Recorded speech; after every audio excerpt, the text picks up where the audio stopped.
It's 1 o'clock straight up and it looks like things have slowed down. So we're just going to go ahead and get going in here.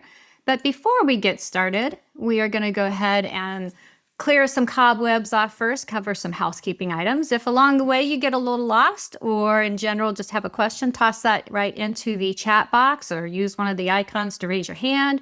Or you know what, just unmute yourself and ask away. If I don't catch that chat box right away, don't worry. We are going to circle back and open up for questions and answers at the end.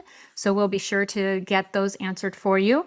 I am asking that we not have any recording or AI notes because I'm recording and I will be sharing this video to the Training HQ page at GPR MLS. And of course, if you'd like the link directly, just give me a shout and email me or send me a text message and I'll be happy to share that link with you. That recording will be available probably in a week or so, but I will be posting it for you. Okay. Are we ready? Okay, let's get going. Before we get started, I would like to introduce to you who your GPR MLS team is. Let's start with Denise Mache. She is our operations manager and the heart of our toolbox. She keeps the lantern glowing over every corner of the real estate and MLS, making sure nothing escapes her keen eye. And when shadows fall, Denise is never afraid to ask those tough questions that summon the answers that we all need. Following Denise, we have Beth Powers, and she is our rule keeper. She keeps track, makes sure everything is running well, and that everybody's following those rules, that we don't lose them in the mist. She also, if our system decides to misbehave, Beth is the one that takes care of that and gets it tamed. She also leads our MLS user group. So if you're ever wondered why the rules haunt us the way they do, Beth has that spell book and she has the answers. Following her, we have Renee. She is our data whisperer, or also known as our MLS data and customer support administrator. Renee always seems to know where the answers are hiding. She tends the data feed, she unlocks vendor access, and tracks down lost listings that vanish into the night. Like, we have a brand new shiny listing. It goes live, as we say in real estate world, and it's not showing up on realtor.com. She is able to find that. She's our friendly voice that guides you through that fog. And then there's me. I am your MLS guide through the shadows. I keep track. I help you guys. I'm your MLS trainer. I help you make the most of your tools, your data, and your MLS experience. Before stepping into this role, I spent 25 years in the real estate industry, started out as a real estate agent in Colorado, and I've practiced in Missouri as well as here as Nebraska. You can always find us at gprmls.com. Go to the staff page. You'll find our information that looks a lot like this. You may text us, you may call us, and you may email us. All right. Let's go ahead and get started. We are going to cover a lot of things today. You are at the Haunted Toolbox, essential data tools that we often overlook. We're going to be shining a flashlight on features that improve your efficiency and your client services. We're going to be going over the Collab Center for sellers, dashboard customization, picture administration, your resources tab, lots of different places. We'll be going today so we can see how we can help you with your efficiencies and make maybe things a little bit easier. I do see we have something in the chat. Let me just make sure here. And we are good to go, I think. So we are going to start with the dashboard customization, and that is where we leave these slides. We're going to jump right into the MLS. So give me a minute here. There we go. I have logged in, as you can see. We are in Paragon Connect. Mine probably looks a little bit different because I have customized it, and you can too. So when you're in Paragon Connect, you can access it from Paragon Professional. If you've logged in here, right across the top, you'll find Paragon Connect, the little icon here. If you click on that, it will take you right into Paragon Connect. You have your main menu. You have a search bar here, as well as the near research and the customization dashboard. If you hover on here, if you ever forget what that is or where things are, you hover and it will tell you exactly what it is you're looking for. So let's explore customizing. And you'll notice on the primary widget here, we have the buyer activity. Maybe you don't want to see buyer activity. Maybe you're more of a listing agent, or maybe you just don't want to start out with all that hustle and bustle right there in front of you. You can change it. That is your primary widget. You can change it to none, hide that primary section. It's just going to hide that buyer activity from view. You'll click on that. And if you click save, it's gone. You have your buyer tab. You have lots of different widgets that are showing here of things that you can do, and you can customize this too. But before I do that, I also want to show you that these are tabs. If you click on the seller tab, if I had listings, you would see them here. And if I had associated them with my sellers, you would see that here. And we are going to look at that a little bit later by jumping into a trainer account. But for now, we're still customizing. Let's look at some other things that you can customize. You can customize what you want to see here, depending on how you work your business and what is important to you. And again, you go right up here to your customization dashboard. I've already done the primary, but the secondary widget, I have the quick actions here. I have unread comments of any buyers or sellers. I have my last 5 searches here, saved searches, hot sheet alerts, resources link, and there's more. All you have to do is click on your add widget and you have some additional things. Now, if I had some listings, I'd probably like to see my inventory. So I'm going to click that one. And I probably want to see any of my listings that were expiring right away, because that would be important. And I might even want to see the latest listing edits that have been made, that I've made to my listing. I could click on that. Now I could add property watches if I had any properties that I was keeping an eye on, or if I had listing carts that I wanted to see. But I'm going to leave it at this now, and I'm going to go ahead and click on add widget. And it's added all of these, but they're at the bottom and I don't really want to see them at the bottom. I'm going to move them. And all you do with that is I'm using a mouse and I click and hold, and then I just grab it and I move it around to where I might want to see it. My expiring listings tracker is important to me. I want to see that first, because if I've got a listing expiring, I might want to handle that first thing. And then I'd like to see my inventory and any edits I've had. I mean, you usually just put this in whatever order that you want. I think I want my quick actions right where it's at. Well, you know what? I think I might want my unread comments to be right there too. If I was happy with that order, I could click on save and it changes how I see it. Now I am on a desktop. You are seeing a full view here, and you can use Paragon Connect on your desktop. You are not limited to just using it on our mobile devices, our good old phones. You can use it right there on your computer. But if I were on a phone, this is what that would look like. Everything kind of becomes streamlined and it fits to your whatever screen size you're using, and you would just scroll down to see these items. This is hard to see in a training environment. We are going to jump out of that view into the bigger view, but I wanted to show you kind of how things move dynamically for you when you go to a mobile device. Okay.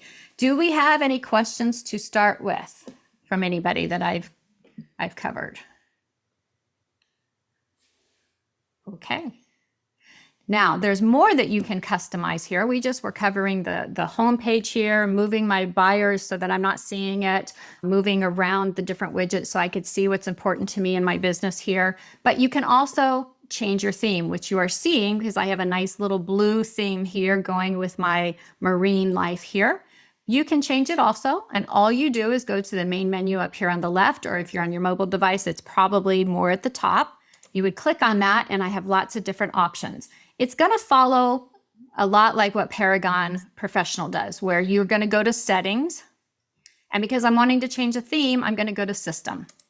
And when I go there, I have an option called choose theme, where I can change the color and I can also change my banner graphic. We're going to start with changing the color, and you can use the default themes that they already have, or if you want to follow, maybe you've got some company colors or team colors you want to market or use in your marketing, or maybe you just want to have some different colors on what are there. If you know the hex code, you can plug that in there, or you can click on the little dropper, and as you can see, I think you can see, can everybody see that choose color when I hover? Does that show up for you guys?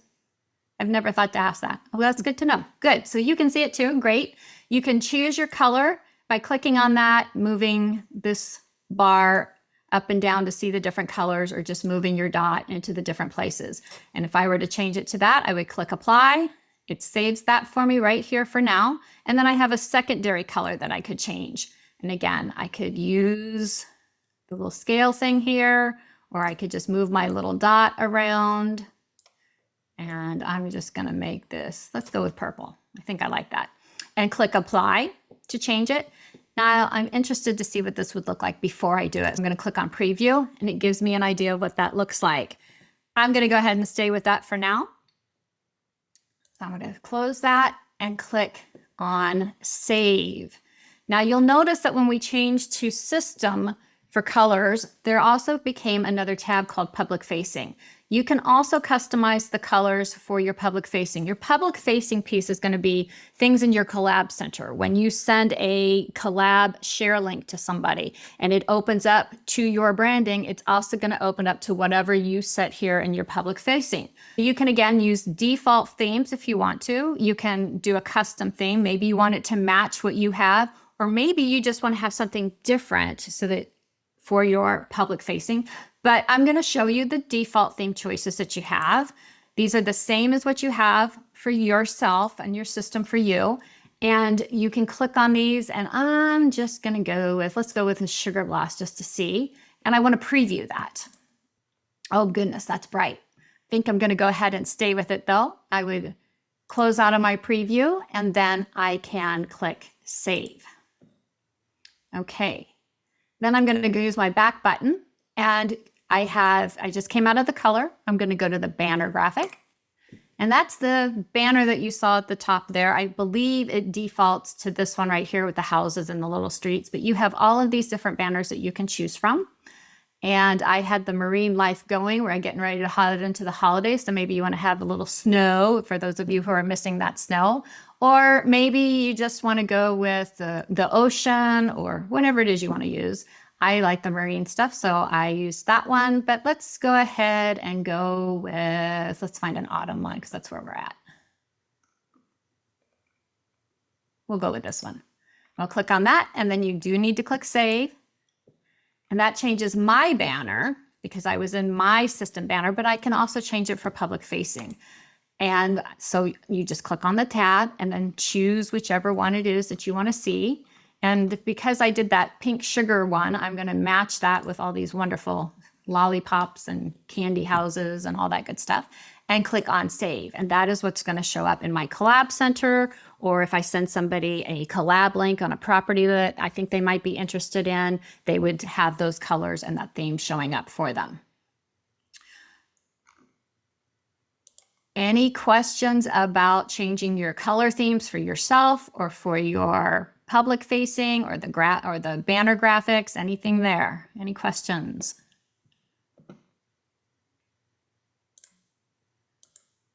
Okay.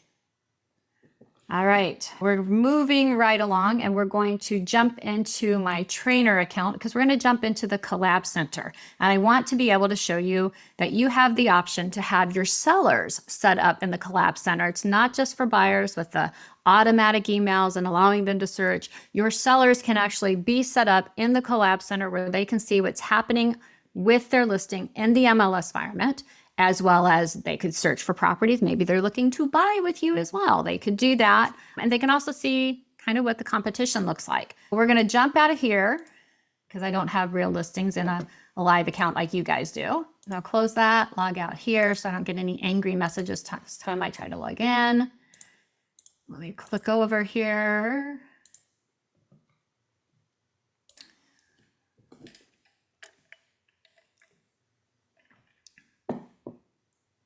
And there we are. But I'm in Paragon Professional because I'm very click happy, and I clicked right through the option to go into Paragon Connect, but I'm not going to panic because I know that my icon is here. And if that icon for whatever reason should not be showing, I know that my backup would be to go to Resources and Paragon Connect. And here we are, where you can see I have yet a different theme set up. You can do that. Here is my buyer activity. I have my buyer tab, my seller tab. You'll see that I've got some of the same stuff set up here, but that information is telling me I've got, oh, I have a listing that is expiring soon. I could click on that, just a little side trip here, and it will show me the listing that I have that I need to get either a new listing agreement and let it expire, or I want to get an extension, however it is you decide to handle that. But I can see all of the different things that I want to do with that listing. And all I did was click. I didn't have to go to listings and then published and unpublished. I just clicked on it. So that's kind of nice. But on to sellers and the collab center. I've clicked on my seller tab and you'll see my seller activity here.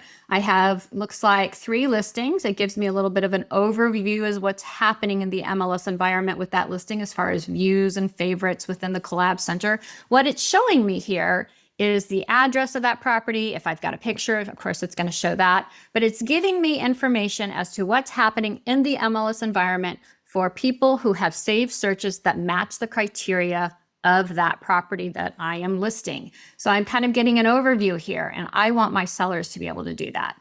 The only way you can do that is to associate your person, your contact, with that property, like I have for Henry Jones here. I've associated that property. These two have not been, do not have a contact assigned to them. We're going to do that first. We're going to use the South 44th Street. We click on the plus button, where it takes me to my contacts. Now, let's say it isn't one of these contacts that, oh shoot, I haven't put them in there yet, because my workflow is when I'm working with a buyer and I'm setting them up, I always put them into my contacts, but sometimes with my sellers, I forget to do that. All we have to do is click the plus button. I don't have to go anywhere else to do that. Just click plus and you start typing in their first name, their last name, and I'm just gonna use, let's say, Millie. And her last name is October. And I want her to be notified with auto notifications. If I wanted to use Agent Preview simply says that it's going to send me the email first, and then I approve it before I send it off to my buyer or my seller. We'll talk about that just a little bit more in the buyer section. You'll notice that in Paragon Connect, you have 3 requireds. And I know that they're required because they're marked with a little asterisk here. We have first name, last name, and an email address. I need to go ahead and put that in. I'm going to put in an email address so that I can start this, and I'm going to click save. I could add more information if I wanted to, but if I was in a hurry and I just wanted to get it turned on, this is all that you're required to do. If I had a secondary person, maybe a spouse or a second person who owns this property that is selling with it, I could add their information here and I could turn on the notifications for them as well. I'm going to leave it as it is for now and just click save. I don't have to put a message in here. I can if I want to, but if I don't, it's not going to show a big blank. The system just makes use of the space and changes it a little bit. It doesn't look like you're missing anything. I'm going to leave the message out for now because I don't have to put one in. I have 500 characters and it tells me that. That's how I know. And now I've got to choose how often do I want them to be notified with this seller side, the report that they're going to get. Well, I want this person to know what's going on every single day. I'm going to turn it on daily. If I wanted weekly, I could choose weekly if I wanted to. Maybe they don't want to hear from me but once a week. But I'm going to go with daily. And then I have the option of turning it on for myself. I also get those updates.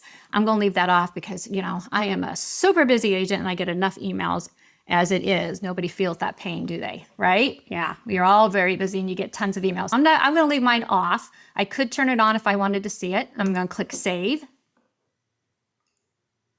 And now Millie has been assigned to my South 44th Street.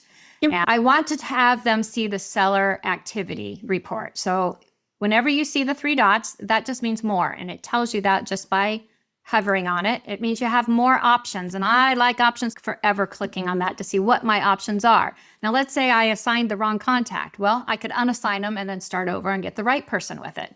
Maybe I just want to see notification options, but I'm going to view the seller stats because I want you to see what it is they're going to be seeing. The notification options is, let's start there because that makes sense. If I were really doing this, that's what would make sense. I'm going to click on that.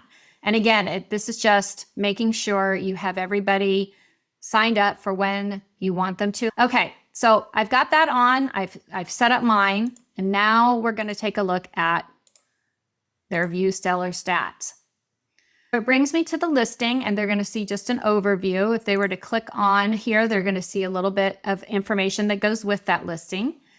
It's showing them right over here their activity summary, showing listing views, how many, how often has it been viewed within the environment of the MLS. Other buyers in the collab center or in automatic emails who are clicking on this. It's going to keep track of buyers that are clicking as well as agents and At no point do they see who those agents are or who those buyers are. It's just keeping a little, like a hashtag, somebody clicks on it and it goes one, somebody else, an agent clicks on it and it goes one in that category. It's just keeping track of that for you.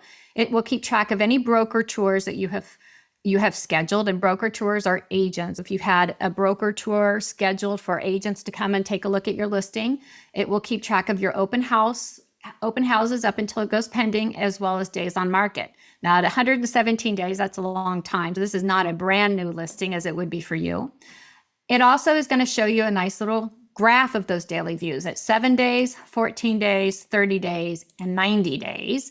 And it's keeping track of that for you. And it keeps track of the agent views, prospective buyer views, and any price changes. Then you get into your buyer activity. There's 4 people who have marked it, who have undecided it, 3 people who have favorited, 1 who said it's a possibility. And here's that agent views versus buyer views. It even keeps track of how many times an agent has recommended this listing. So what it's doing is it's giving them a really good picture about what's happening in the MLS, so that when you talk with them about what's happening, what that feedback was from any showings, or maybe there weren't any showings. This is just another tool in that toolbox that you can use when you're talking with them. It even keeps track of shares via email. So they're going to get this however often that you've sent it. And then this is a tab up here. So you have listing activity and competition. This is where they can see what competition, if any, is available within the MLS. And the way that it figures this, where is it? It figures it by bedrooms, bathrooms, plus or minus 1. It keeps track of how, within I think it goes 50 listings or within 5 miles. And they can see that activity either by the little tabs, much like we do when we use the Near Me search. They can click on the little tab, or they can click on the picture that shows up down here to see what that property looks like and their information, so they can see how it compares to theirs. Again, this is going to help give you a really good picture of what's happening and how their property stacks up. So that is the seller side. Any questions about the seller side, with the exception of, can you assign the day?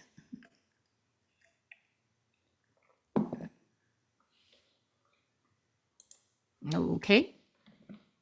So let's take a look at the buyer side of the Collaboration Center.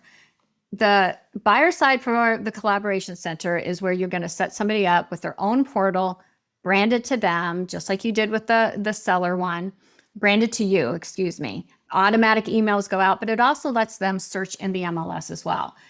I could access any one of these buyers that I have here. I'm taking a look at the last 7 days, what my buyer activity has been for each one of these folks. It's giving me, in the last 7 days, how often that they have been in here over the last 30 days, so to speak. If this was an active agent site, I would have all kinds of activity of how many times they've favorited a property or rejected a property. I'd be seeing little colored circles with numbers in there, and I could click on that and then take a look at it. But it all starts with adding them as a contact and assigning a search. That's where we're going to start today. I would go to the main menu. I would go to my contacts, and we're just going to pretend that I haven't added this person yet. So again, it's the same 3 pieces of information. I'm going to say this is Debbie, and I'm going to say this person's last name is September, and I want them to get the auto notifications. The agent preview, again, that is if you've got that super picky buyer that just doesn't want to see everything that has the same, criteria, and you want to make sure that they're getting exactly what it is that you guys have talked about. It will find the criteria that you've set up. It will send you an email first. You will approve which properties you want to send before it goes out.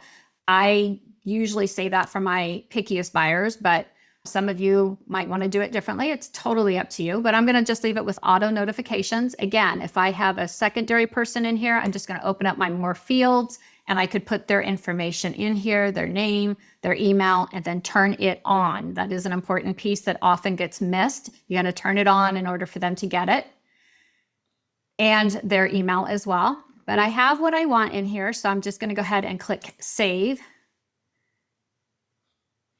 and it's saved. Uh-oh, I forgot an email. So that's why it didn't go anywhere. So I have to add their email. If I don't add the email, it doesn't work. You'll get that notification, just like I did. All right, let's try that again. My save button shows back up. Oh, that's much better. Okay, now I'm looking at their portal on the agent side, kind of the snapshot, and I haven't turned it on yet. Okay, I've just done the first piece by putting in their name and their contact information, but I have to do another step. I'm going to go to buyer activity. And you'll see the first tab is, this is the one that's keeping track of any properties I have recommended to them as an agent. I have used the thumbs up on it and I have assigned it to them and I've recommended it. And then it's going to show me, did they not sure what they want to do with it? Did they love it and favorited it? Did they say, maybe, or did they just say, nope, that's not it at all? So that's where I can see all of that. But you'll see there's no other searches set up because I haven't set up a search yet. To do that, I'm going to click the plus button. I'm going to go residential. And you could search by map. I'm not going to. I'm just going to keep this pretty simple. I'm going to go to my status, click active, and I'm going to uncheck the coming soon no showings and the hold no showings because I don't want to get the error message because, as you know, you cannot set up an auto search using a no showing status. I'm going to leave that. I'm going to click apply, and then I'm going to set up my price range. And I'm going to use a really wild price range here. You guys, I know, would have it much more squeezed a little tighter. I'm going to say, I just want single family. And you'll see it's keeping track up here of how many properties, because this is a trainer environment and there's really not any real listings in here like it is for you guys. I have 4 results. So I'm okay with that, but if I were really doing this, I would continue to put in my different criteria as they were looking for. The bedrooms, the bathrooms, do they want a main floor laundry? All the different things that go into that. But I'm going to leave it as it is because I'm okay with 4, and I'm going to click save. It's going to ask me to name it, and I'm going to say Debbie's first search. And I'm going to make sure that this is turned on because it's showing me a color, it's on. If it looked like this, it's off. So if you see it like that and you want them to be able to use the Collab Center and get that welcome email that shows them how to download the app, you're going to have that on. You can put a message in here if you'd like, but you don't have to. It's not going to look like you're missing anything if you leave it off. I'm going to leave that. I have 489 more characters if I wanted to. But I'm now going to say, okay, my notification settings, change types. Well, when do I want them to be notified as far as when there's a price change, meeting the criteria that I just set up, a new match, an open house, new comments, or do I want them to get all? For this one, I'm going to leave price changes because I think that's important. That could cause something to go from a possibility to, yes, that's a favorite, a new match. Clearly, I want them to get that. I'm okay with them getting open houses. They're going to get it the first time. And status changes, I'll leave that alone. And initial photo. I get a lot of questions about what's the initial photo. Well, have you ever seen a listing come in and it doesn't have any photos? Maybe for whatever reason. Maybe they didn't get out there. Maybe the photographer hasn't gotten it back, whatever. And then the photos come in later. Well, it would send them a new email because it met their criteria because a picture, if I leave that checked, got uploaded. I am going to leave that because sometimes that's the difference between yes, I love it or no, I hate it because of what they see in the pictures. So I'm going to save that. But then I want to notify set up my time frames. When are they going to get notified? It gives you a date range and it automatically defaults for a year. You could change this up to whatever you want, a month, 3 months, a year, 6 months, whatever you want. And you do it by just clicking on your calendar. Okay. I want them to be notified immediately. But I might not. If this person is just starting to look, I might want them to get it recurringly. And here I can choose weekly or monthly. If I choose monthly, it's going to be the first of the month. If I choose weekly, it's going to be whatever day I choose it to be. Maybe my person only wants to get these on Thursdays at 6. In that case, anything that has entered the MLS that meets their criteria will not be sent to them until Thursday at whatever time it is that I set it up. Just be aware that they won't see it if I set up recurrently. They're not going to see it immediately. I'm going to leave this immediately. I want them to get an email. and click there. And I'm finished with that. So I'm going to click save.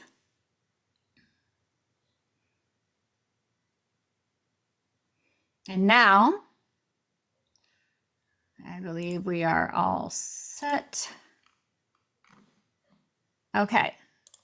So if I click the back button, I'm now going to see that the Debbie's First Search has turned on. What I don't see, however, is the Collab Center here yet. What I want to do is go to my More Options, and I want to click on Resend Invitation.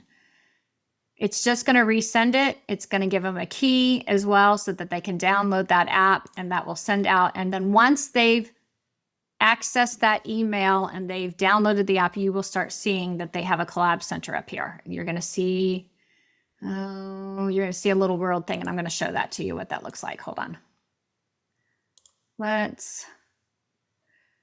Okay, we can show you right here. In my contacts, if it lights up here in a color, this one has a phone number, this one has an email address, and this one has the Collab Center, which I could then jump into and take a look at. Debbie's is right here. It's on, and it's on because I can click on it, and there it is.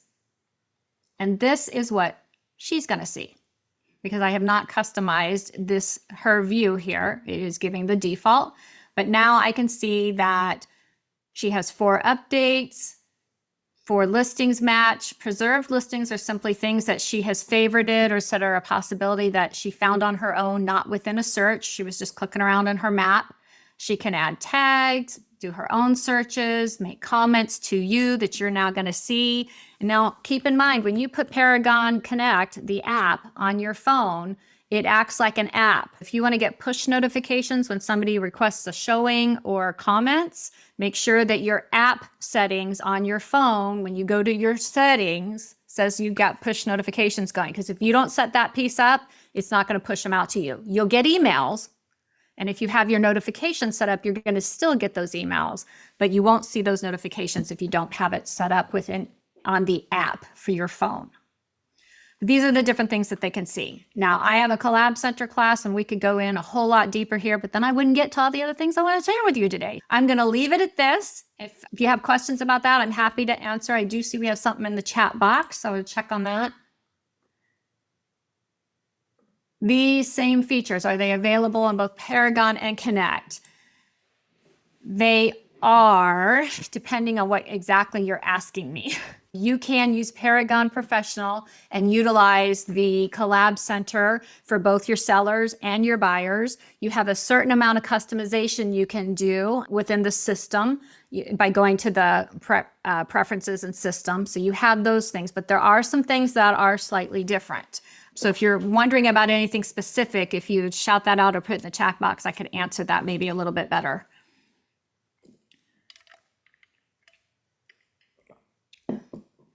All right.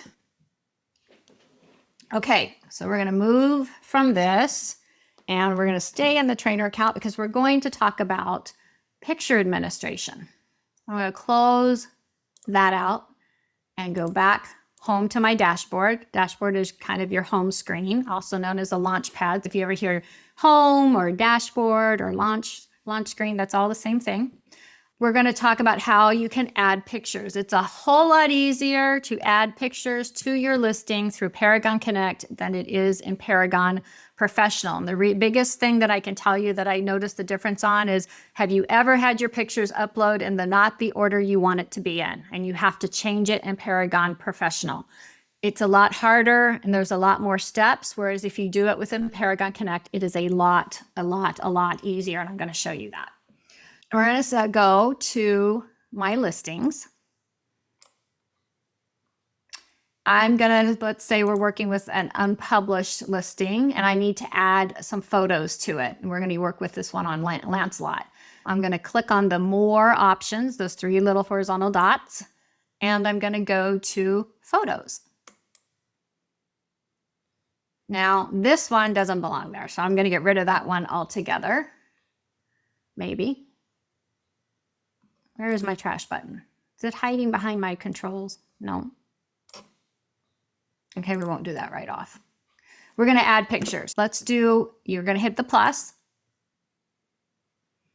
And this is going to open up my window within my computer. And I'm going to go to where my pictures are. And I'm going to find the file that I want. And I'm going to open that. And then I'm going to go here, because that's maybe the one of my property. I'm going to choose the pictures that I want. And I'm going to add, I don't want all those. Undo. We're just going to add a few. And it's going to take a minute just because this is my trainer account. Yay! It will not take that long on yours. This is 100% because it's my trainer account and not a live real account like what you guys work. Okay, so this one I told you, the second one doesn't belong there. What I needed to have done was to click on my select button. I'm going to unselect the ones I want to keep. And then I'm going to throw that one away. There's a few things I can do here. To reorder them is this up-down button. I'm going to click on that, and all I have to do is pick it up and move it. Just like that. Well, that's my primary one. I can't really move that one, but these I can move. Click Save when you have it where you want.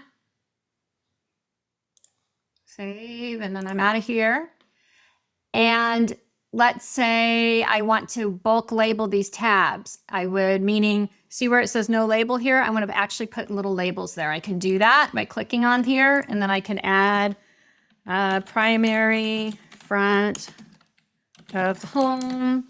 I could even give a brief description of some sort here. I can say this is the front fireplace room. I would come up with something a whole lot more nifty if I were actually listing this property. I could put in here kitchen, anything that I wanted to put in there, click Save. It's that simple, super, super easy. I encourage you to try it out. You can upload your pictures on your phone. You don't have to do it on the computer. You can do it on your mobile device. You're in between appointments, your photographer sent the pictures, you access them, you want to get them up there right away, boom, open your app, go to your listing, put it in, and if they're in a different order, move them around. You also have the ability to edit. What I did is I clicked in the little box, and I have a trash can. If I don't want it, I can label it image editor. I have the ability to move these around. Now I do need to move my controls here. There we go. I can crop this picture. I can do a custom one. I could use any of these. I could flip this picture, rotate it, draw on it, add some little custom little shapes. I could do a grayscale on here. Maybe I want to have something in here of sepia. I could remove, make it as clear. Maybe I need to adjust the colors a little bit. Maybe I want to add a tint. I have all of these options where I can customize this picture to look like I want it to, but I'm going to leave this one alone. I'm not going to do anything with it. If I needed to zoom in, I could zoom in a little bit more if I wanted to, but any changes that you make, you click Save. And then there's another thing that I can do here. Maybe the only picture I want to feed out to public-facing websites is the primary photo, which I did not. I need to correct that spelling. Yeah, I need to correct the spelling. All right, so up here I've got the trash can. I have an I with an X through it, and then I have the regular one. To make these private, I'm just going to click there, and now they are marked private. They are not going to feed out.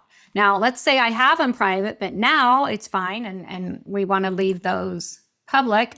You just do it the other way. Click the ones you want to make public, and instead of marking private, you're going to click Mark Public, and then those pictures are going to be seen. It's easy peasy. Now, so that's what you do. Okay, so questions about adding photos, editing photos, moving them around, giving them a label, marking them private, marking them public, anything about pictures?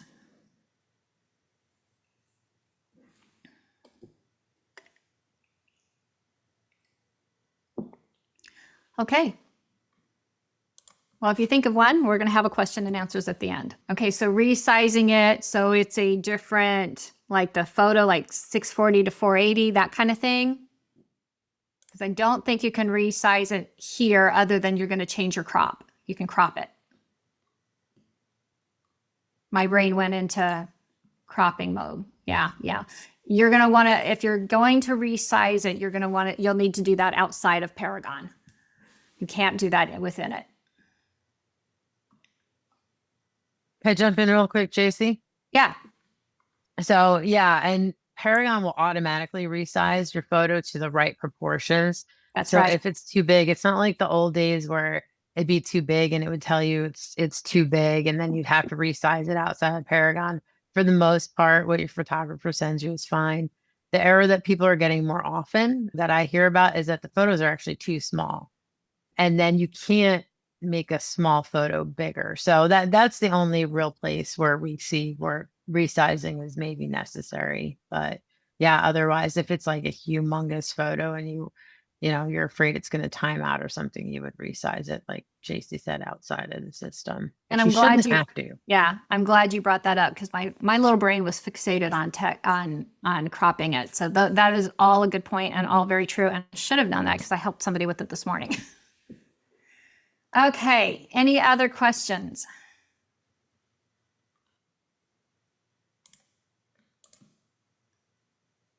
Okay, I'm going to move right along. Okay, now I'm going to jump back into the live account, the one like you guys use, and we are going to learn about some of the resources that are available to you in Paragon and how to reach them in Paragon Connect. I got to log out of everything first. Okay, this time I'm slowed down a little bit that I can access Paragon. Again, I've been logging into Paragon Professional, but this time I'm going to click on my little link here to access Paragon Connect directly, put in my username and password and sign in there. Just to show you, you can go through to it directly if you want to.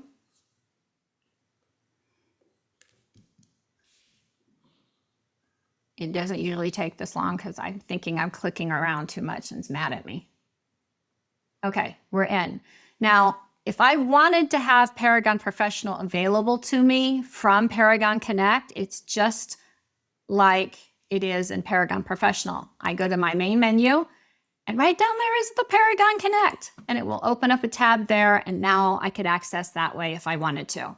I just like to point that out because we can do it the other way around, but very rarely do I have anybody ask me about the other.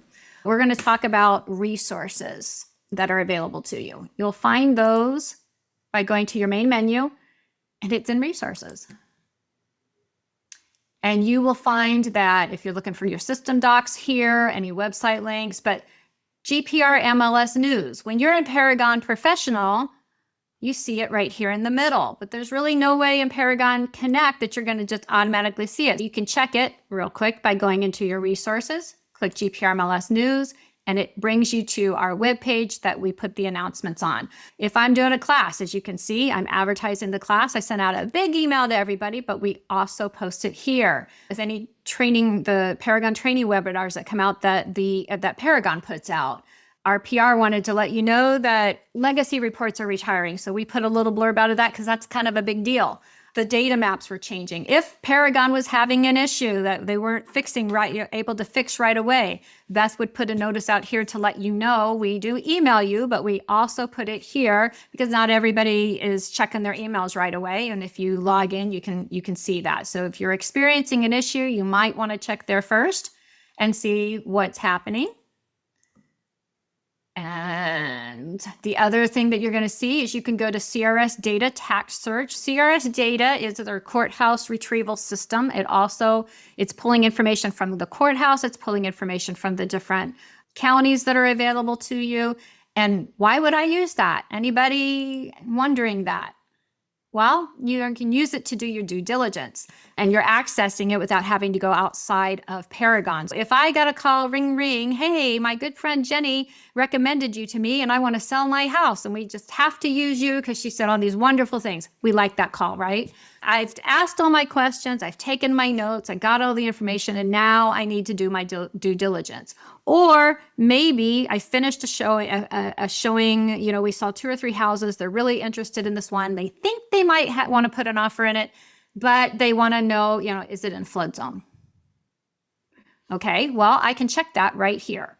When I'm in CRS data, I have filled out in my settings which ones that I want, which counties I want it to look in, but you can click those out and add your own if you want to, or because those are the counties that I typically would work in as an agent the most, I've had it default to that. You can put in the owner name. So on the seller one, I could look them up by owner, or I could just plug in the address, which is what I'm going to do right now. And a little goes a long way, as you'll see. This is the one that I want, so I'm going to click on it. And right there, first off, is one piece of information that is required when I get this listing and I go to put it into the MLS, and that is these measurements. I don't know if any of you are going to the websites trying to find that information, but you have to dig many levels. I don't have to do that. It's right here. It gives me the property information, the subdivision information, to who owns the property. I'm seeing here that a company owns it. I know when I'm talking with them at my listing appointment, or once I've got the listing, that I had better make sure that they know that once we go under contract with somebody, the title company is probably going to ask them for some of the documents on that. And it's just going to make it much easier. If they wait to the last minute and they have to get it from their attorney, well, they might be waiting a long time to get it, and that could delay closing. If you talk about it up front, it goes a little quicker, and you know what you're doing. Your ID number, the tax parcel ID, you need that as well to input a listing. I could go straight to the county, but let's say this was a buyer who was thinking about buying this property and they wanted to know about the flood zone. If I just page down here, or scroll down, not page, right here, FEMA flood zones. If this were a flood zone, right now it's telling me, nope, it's minimal, but let's just pretend it said AE, which means it's in a flood zone. And they wanted more information about what that looks like. This firm panel ID is a link. If I click on it, it takes me directly to FEMA. You don't have to find the FEMA website, nor do you have to find where do I go to get that information. You click on that panel number and it takes you right to it. You'll see the map. You can blow that up to see it a little better if you want to. Any changes to it, it's got all the revisions and amendments, and there would actually be stuff in there if this had been in a flood zone. So very easy way to go to it without having to reinvent the wheel. It's also going to show you a listing archive. If you wanted to check the history and you hadn't done that in Paragon yet, you just click on these MLS numbers and it will show you the information on a previous listing, just to make sure maybe nothing has changed. Okay. Also, you can go directly to the assessor's information by clicking on it. Now, this portion depends on the assessor's office. Some of the assessor offices are going to not bring you directly to the property. They may just have, you need to add it. You need to put in the property address that you're looking for. That is not CRS data. That has to do with how the county has their website set up. But this one took me directly to it. It gives me some basic information here and gives me a little cheat thing that I kind of know the property I'm going to go be seeing. It gives me sales history, assessed value. Two things that I want to know if I'm thinking about listing this property. Treasurer information, are their taxes current? Or are they behind? Or is somebody paying it on their behalf? This page is going to show it to me. The other thing that I want to know is, and you hit the back button. Hold on. Okay, is the data sheet. This data sheet has some information that is a part of my due diligence either way. And it is going to show me some property details here. It's going to tell me what kind of property class it's in. It's going to give me the total acreage. This little number down here, this total acreage, 0.15, this is something I need to input my listing because it asks me. I don't want to dig. Yes. I'm sorry. Where are you? Where are you? Great. I'm in CRS data and I was on this page. Oops, sorry. This page. I scrolled down to view assessor's site. It took me to the main page, and then right here is that data sheet. You've got the treasurer, data sheet, comp sales, and print. Did you follow me? I'm in Douglas County, so I'm a little bit different. Okay, that one, it's going to be a little bit different. Yeah, that one's going to be a little bit different. Okay, I thought I just missed something. Go ahead. You did not. It's just the difference in counties. But they do have they should have it in there. You just may have to click around a little bit. Once you've done it a few times, it's going to take you right to it, especially if that's the area that you're used to working in. The other thing that I'm seeing here is building permits. So if I see a building permit here, or I get there and I see and they're telling me they finished something, but I don't see a building permit, I either need to dig a little more, definitely need to ask questions, right? So that's information. I see I've got some chat things going on there. What do we got there, Beth? Can you help me? I can. The first one I had to get a little clarification on for you, so that's what a couple of them are. Awesome. The question is, why use Paragon Connect versus Paragon?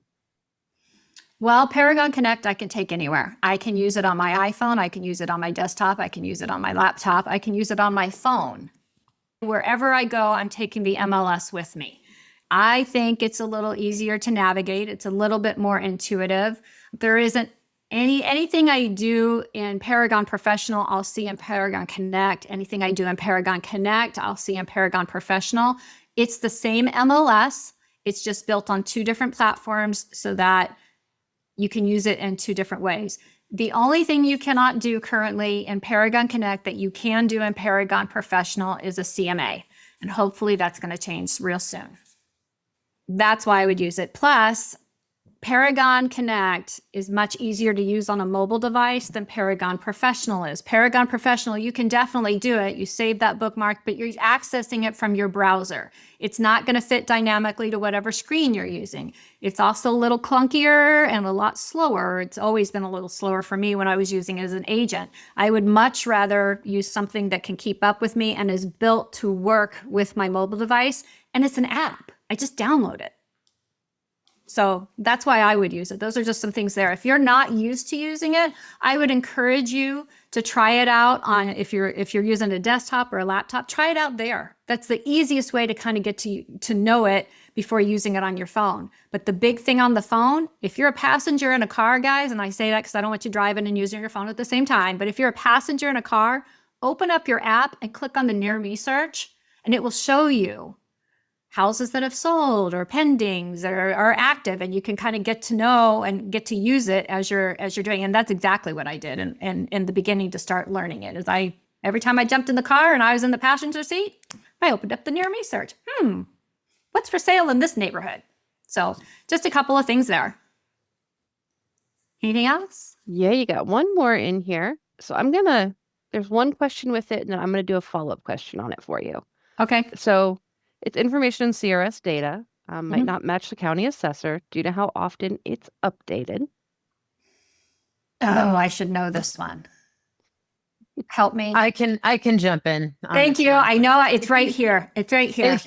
It should match. There's a couple things to know about it. If you scroll to the bottom of the report, so JC, if you scroll down to the bottom, the first thing at the very bottom, do you see data currency? Go ahead and click on that. The one on the left there, data currency, is going to tell you when it was updated, because each county makes their data available at different times. So that way you can see when it was last updated, which is why, sometimes it is handy, like JC was showing, to go back to the county link if there is one, which for Douglas County, it does link back directly to the report. And so then go ahead and go back one step. Now, if you see things that don't match, there's a feedback button or feedback right there at the bottom.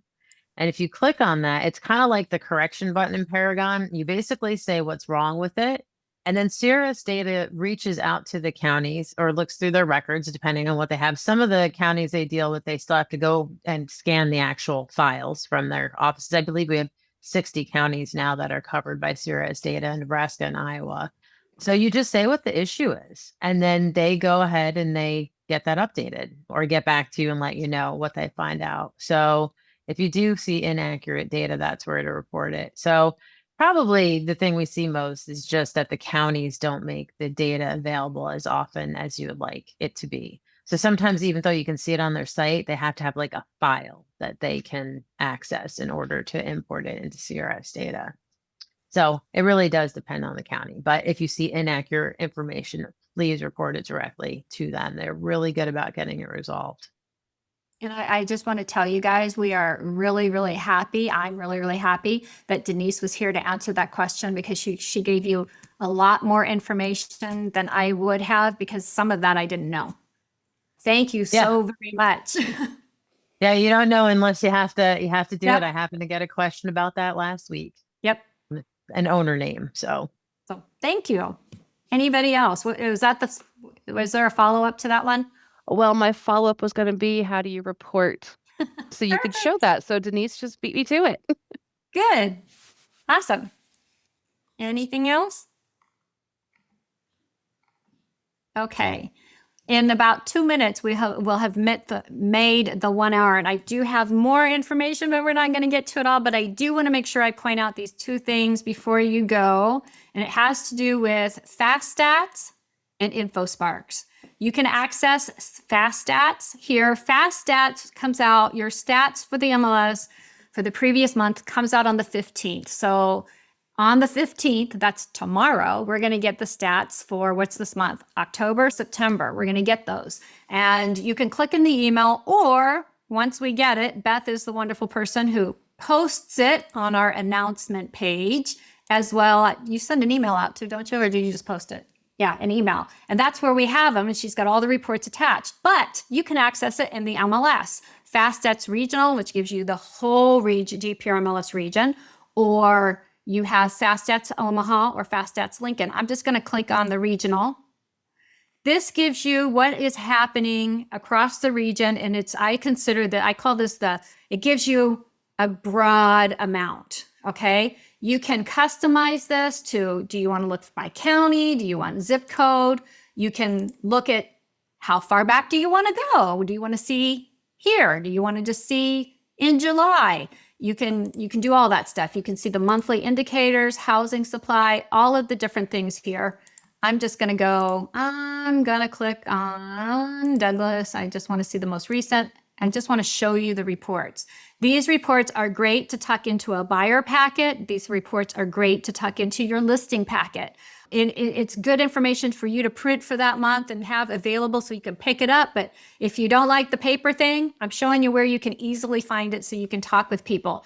This one is telling me the local market update in August for month supply and new constructions right here at the top. It gives me existing home sales and what's happening through August, shows me last year, all of that stuff, which is important that we know, right? And you can back it up by handing this. You can actually hand it. Have it at open house. That would be another great place to have it. But the other thing I want to show you is your Fast Stats. Fast Stats. I just showed you Fast Stats. I mean InfoSparks. InfoSparks brings it very granular. You can get very, very specific with this. And the very first thing I want to point out to you is where to find the user manual and the frequently asked questions. And I'm pointing this out to you because as an agent, this intimidated me just a little bit. I was much more comfortable with Fast Stats, but I have to tell you, as a trainer, this section, it excites me a lot because I can get it all the way down to just giving information about a neighborhood, guys. And the user manual and the frequently asked questions will answer a lot of the questions that you will have on here, like how did they figure this? The answer is in this user manual. Real quickly, just want to show you this price range. I have yet to find this price range that it comes up with being the price range that I want to see. I can customize that. I can set up what I want to see in here. I can clear this out and then I can start adding the different ones that which price ranges I want to see. Maybe I want to see 200 to 300 and then maybe I want to however you want to do it, and maybe I work in a really high price range, and so that's what I want to pull numbers for. I can set that up and customize it for me. The other thing I want to show you is you can also customize your square footage. Maybe the square footage is too broad.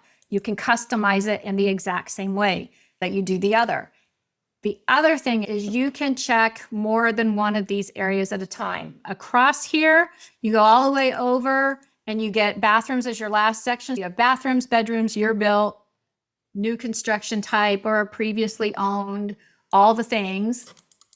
But I can pick more than one. Maybe I want to see single family and townhomes. To do that, I'm going to click on the two little arrows here, and it's it selected all of them. I don't want to see all. I just want to see single family and condos. I'm going to uncheck these two. And you'll notice that this was adjusting to what I clicked. The other thing I want to show you is you can print these. You can share these. You can get a line graph or a bar graph. You can choose, do you want 1 year? Do you want to go back 2 years? Do you want 3 years? And you can choose how you want to see your data. Do you want it for each month? Do you want a rolling 3 months, 6 months? Here's your choices. I like a rolling 6 months, and it gives me the data I'm looking for. And then across the bottom, this is the exciting part. These are tabs, so you can change your information of what you want to see. Month supply, and it's giving me 2024 and 2025, and it's giving me single family and townhomes, because remember, I chose 2 different things. Now, I didn't set up any of these other criterias, but if I were really doing this and I was gonna, I don't know, maybe talk with a seller about their pricing strategy that they didn't follow me on, and I wanna show them what's happening in the region, and I wanna show them what's happening in their neighborhood or their subdivision, because we all know certain subdivisions don't always follow what's happening in the big picture. I can do that using InfoSparks. And I'm out of time, but if you want more information on that, please call me. I am more than happy to walk you through, coach you, whatever it is you want to do with InfoSparks. If I don't know the answer, I know where to get the answer. I have to wrap us up today because we're 4 minutes past the hour. I will be recording this. I will make my slides available to you all as well in a PDF. I will email those to all of you who attended today. Thank you very much for being here. I am going to hold this open for anybody who has other questions.